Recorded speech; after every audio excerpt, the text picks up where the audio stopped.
Terima kasih karena memilih channel ini. Sebelum kita mulakan video ini, sila pertimbangkan untuk menekan butang like, share, dan subscribe, dan aktifkan butang lonceng Anda agar Anda sentiasa mendapat info-info percuma pada setiap hari dari channel kami. Dan tinggalkan komen Anda karena komen Anda amatlah dihargai. Terima kasih.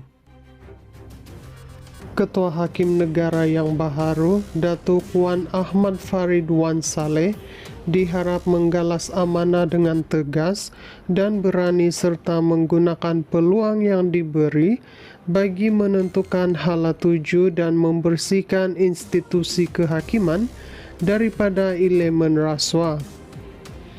Bekas Menteri di Jabatan Perdana Menteri JPM bagi Portfolio Undang-Undang, Datuk Zaid Ibrahim berkata pada usia 62 tahun, Wan Farid masih mempunyai 4 tahun lagi untuk memberikan sumbangan bermakna kepada institusi berkenaan.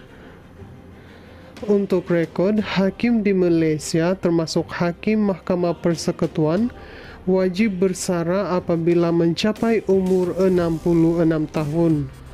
Rakyat berharap beliau akan menggunakan tempoh ini bukan sahaja untuk menegakkan undang-undang, tetapi juga untuk memulihkan keyakinan rakyat terhadap badan kehakiman. Kepada Wan Farid, inilah masa Anda untuk menetapkan hala tuju baharu. Berwaspadalah, badan kehakiman mesti dibersihkan daripada elemen rasuah. Lindungi pembocor maklumat. Mereka adalah hati nurani sistem. Standard etika untuk para hakim mesti lebih tinggi daripada rakyat biasa. Menegakkan standard ini mestilah menjadi legasi Anda. Sekiranya Anda menghabiskan 4 tahun akan datang untuk membersihkan sistem ini, generasi akan datang akan mengingati Anda bukan sekadar sebagai ketua hakim negara, tetapi sebagai reformasi yang mengembalikan maruah kepada sebuah institusi yang amat memerlukan pembaharuan, katanya dalam hantaran di Facebook beliau hari ini. Zaid turut mengucapkan tahniah kepada Datuk Abu Bakar Jais dan Datuk Aziza Nawawi atas pelantikan masing-masing sebagai Presiden Mahkamah Rayuan serta Hakim Besar Mahkamah Tinggi di Sabah dan Sarawak. Saya hanya mempunyai satu harapan utama terhadap pasukan kepimpinan baharu ini.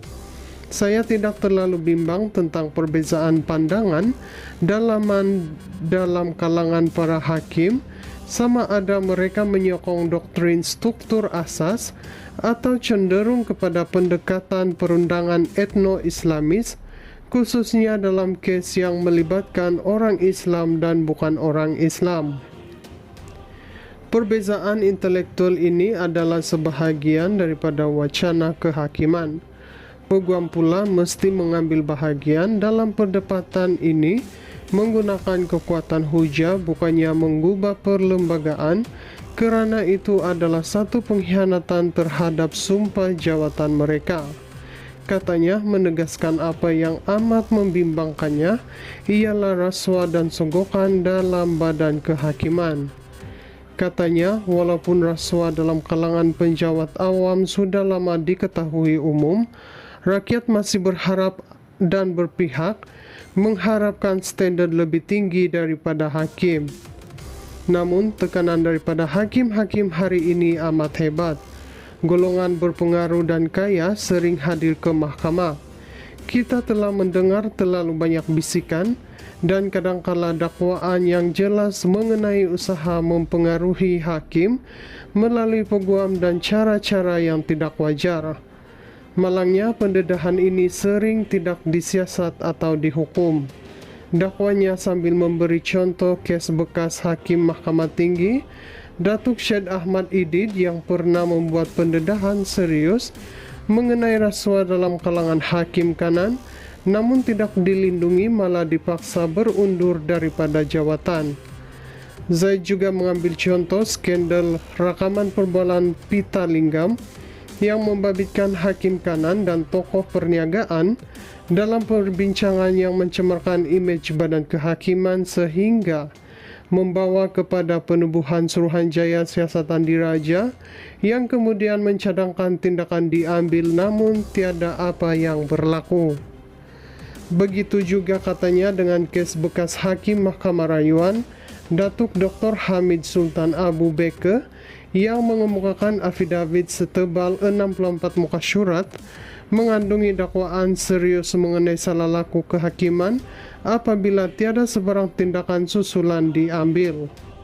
Ketua Hakim Negara yang baharu, Datuk Wan Ahmad Farid Wan Saleh, diharap menggalas amanah dengan tegas dan berani serta menggunakan peluang yang diberi bagi menentukan hala tuju dan membersihkan institusi kehakiman daripada elemen rasuah.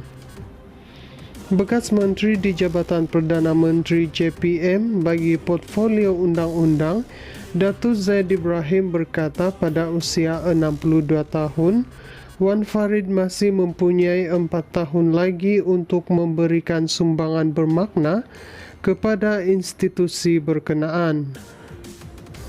Untuk rekod, hakim di Malaysia termasuk Hakim Mahkamah Persekutuan wajib bersara apabila mencapai umur 66 tahun.